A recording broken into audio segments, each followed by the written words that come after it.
White and I have gone around and around about Genesis 50 on other programs, and one of the things I notice about White's inconsistency in dealing with that passage is that he'll continue to talk about how they are judged justly because of their motivations. That's not what justly means, as I've talked about 1,000 times, and it's not what judged means either. The Bible does not teach eternal conscious torment. I mean, almost every word this guy uses in a moral context is wrong. Every one of them he uses is wrong. Justly means people are judged regardless of their status in society. That's what the Torah means. It doesn't mean their free will, that they're judged regardless of their degree of free will. It has to do with their status in society. That's what justly or fairly means in the Bible. But as I've explained 1,000 times, these people, they just don't understand this stuff because they don't believe the Bible, but whatever. Ignoring the fact that their motivations are likewise decreed by God. Okay, so again, I've already discussed permissive decrees and why we have to have a permissive decree. You have to have a permissive decree, otherwise God is everything, which on the Pelagian worldview, who they believe in omnipresence. If God is omnipresent, then the motivations of the wicked literally are God, because God is everything. God is universally present. He literally is everything. Now, some of these open theists may try, okay, you got us on that. But we've adopted open theism. And so, we've rejected these classical notions of God's being. No, you haven't. I've listened to all the open theist stuff. I've gone through Christopher Fisher's entire website. In my book, I literally have a huge index where I go line by line through every text he uses on his website. He doesn't talk about flat earth theism. If you deny omnipresence, which again, in the context of Leighton's video, would mean that the motivations of the wicked literally are God. So you can't hold to an omnipresence position and still maintain free will, because omnipresence is the pagan doctrine of determinism, the pagan version of it. So where are you going to go? Where is God then? If God has a discrete existence, where is he? Well, I mean, I have a straight answer on that. He's about 25 to 30,000 miles above the Arctic Circle in his heavenly sanctuary with the Lord Jesus Christ, resurrected from the dead, sitting at his right hand. And they're in a courtroom administrating the legal affairs of the earth. That's the whole point of that sanctuary. And God's literally covered over with cherubim angels with literal physical wings. Again, if you want to roll your eyes and have a spur gout, read Martin Luther's Genesis commentary, chapter 1. Read John Calvin's Institutes of the Christian Religion, book 1, chapter 5, section 13, where you will find both Martin Luther and John Calvin were flat earthers. So you really, none of you Calvinists can run anywhere. None of you Pelagians can run anywhere. Where are you going to go? But to my position, which is Calvinistic, Judaizing, flat earth theism. Where are you going to go? What are you going to do? You're saying that Calvinism has man's motivations as being determined by God, but your position literally has man's wicked motivations being God himself. Technically, it's itself in the Eastern version, which, wouldn't be a problem for Christians to annex to their system because it's complete obscurantism. And, they believe God's transcendent, so he transcends the category of personhood and substance. There's nowhere to go on this here.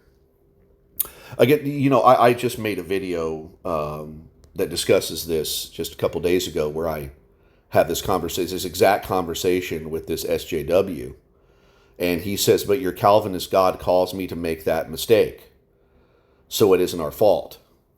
And again, the only way the Bible and reality make sense here, and moral accountability in society is on Calvinistic flat earth theism, because Calvinism is the only system that can maintain hierarchical government. Because the Pelagian system has us in a state of perfection. No more needing, we have raised up the chain of being according to Logos theology, which all the perfectionists in the 19th century were all Pelagians. Read B.B. Warfield's Studies in Perfectionism, and they say that government and slavery, the family, patriarchy is all abrogated because we've entered into a state of perfection. Pace John Wesley, pace the Oneida community. Again, read B.B. Warfield's Studies in Perfectionism. And because the earth is flat and God has a discrete being, and is not omnipresent, that is the only way you can have science that can hold anyone accountable in a court of law. I mean, what are you going to say? I mean, the Calvinistic flat earth theism is the only way that you can have an administration of justice in a society. Because, I mean, what are you going to say when they come into court and say, well, Judge, I'm basically God because God's omnipresent and my motivation was God.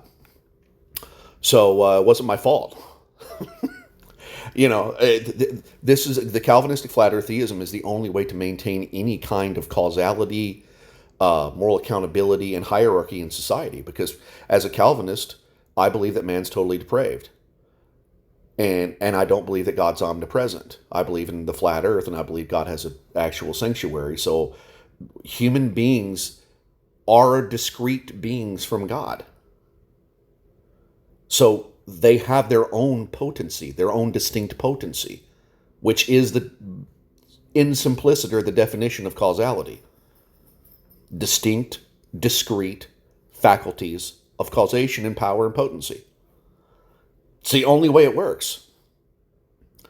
And because Calvinism, we believe that man's totally depraved, and so we need a forensic juridical law system to govern man on the earth.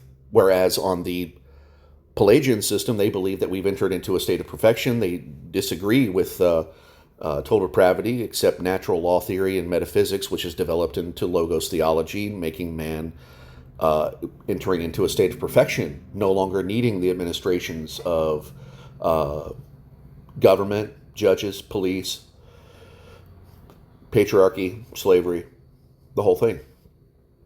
The Calvinistic flat earth theism is the only way where moral accountability can actually take place. Again, Leighton, these you don't know what you're talking about. You're saying that we're saying that our position has man's motivations as being decreed by God.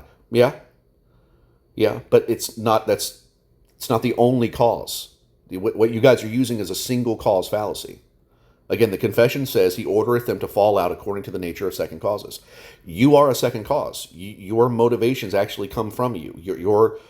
Your power, discrete, distinct from God, which is only possible if you reject omnipresence, is the only way that you can actually say that a human being there have any kind of culpability in the world.